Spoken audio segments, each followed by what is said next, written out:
Know that there are rules about reading the Quran. That is, we should be in the state of wudu before touching the book. How does this rule apply to electronic devices? I usually read the Quran on my phone or laptop.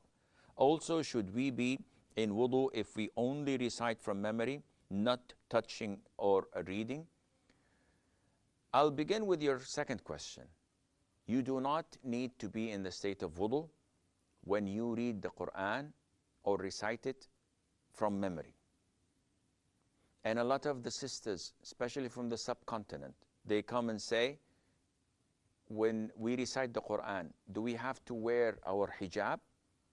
Do we have to cover our hair? When we hear the adhan, is it must that we wear the hijab? And all of this is baseless. These are baseless things.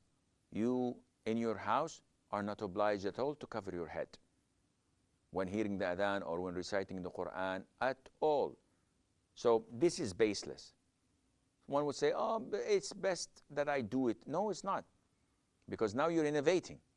Now you're bringing something to the deen that is not part of it. As for reciting the Quran and touching the PDAs or the mobile phones or the laptops to read the Quran from it, you do not require wudu for that. Why? Because these characters, these letters, these words, they are digital. So once you turn them off, they're gone. They are not like the actual Quran which is written on paper. And this requires wudu. And this is what the scholars say. Of course, if you perform wudu, would I be rewarded? Definitely.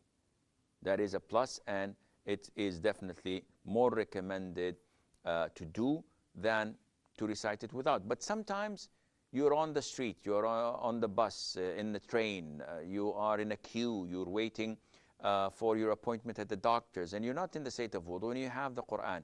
So instead of reading a magazine or chit-chatting or watching the TV in the waiting room, you do something useful and you recite the Quran from your electronic device without the need of making wudu, and Allah Azza wa Jal knows best.